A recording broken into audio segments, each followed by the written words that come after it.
God uses trouble to teach his children precious lessons. You mean if I'm going through a difficult time, God may be trying to teach me something? Difficulties are intended to educate us.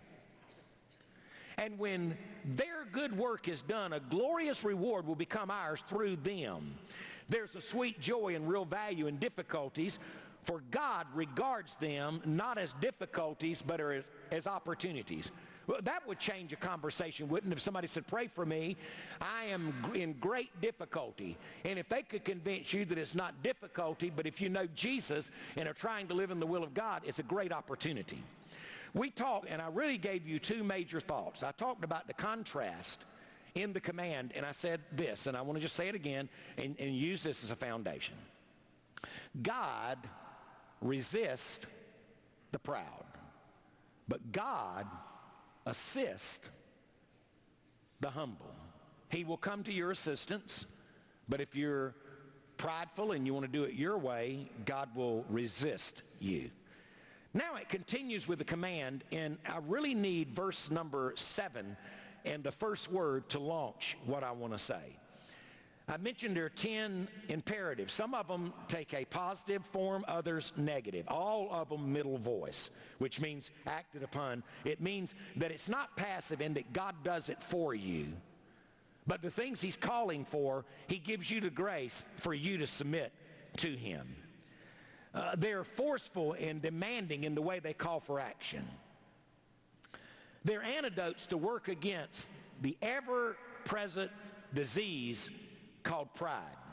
Pride is hard to kill. Matter of fact, it has, I want to give a testimony, thousands of lives. It ain't just 7 lives. I mean, you kill it, get it in its right place, and I'm doggone if it won't find a way to slip into your life again. It's one of those, too, that if you deal with it, it may be gone for a while, but whether it gets back in or not, it will constantly be knocking to get in. When God created an angel, theologians believe that the text makes it clear that the angel had the capacity to radiate the glory of God through magnificent colors in his body, and many believe that that angel was the one who actually led worship in heaven. You know him, don't you? His name's Lucifer. He's the son of the morning. He is the devil, the adversary. What do you mean? You just said God created him. He was doing all this. Pride entered in.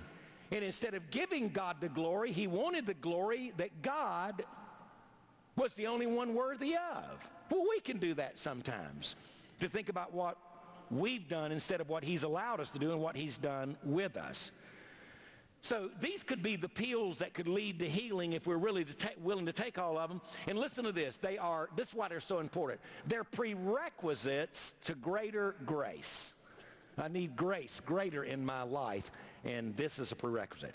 Now, when I became a Christian, and this is where this text starts, what did God do with me? God set me aside as his own private possession. In the book of Malachi, God refers to his people as his jewels. Would you not agree? Ladies, help me here. Are jewels precious? Of course they are. You keep them in a special place. You don't just leave jewels out. You put them in places of protection, guard them. And that's what the Lord Jesus Christ did with us. Now, what do you mean he set me aside? He consecrated me as himself, as his own private possession. It means that before I came to him, my time I felt was mine. My money I felt was mine. My life I felt was mine. But when Jesus saved me, I felt that what I have belongs to him. I don't believe it's mine anymore. I believe my time belongs to God. I believe my life belongs to God. I believe my eternity belongs to God.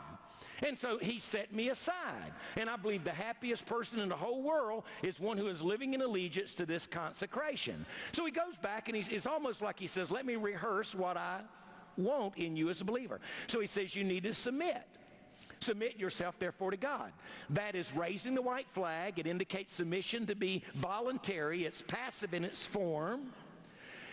This is a great statement. Submission is not the same as obedience. Somebody said, well, I submitted to God and I didn't see any difference. Submission is not the same as obedience. Instead, it is the surrender of one's will which leads to obedience. It's a process. I submit myself to God, and as I stay in that place of submission, obedience begins to flow through my life.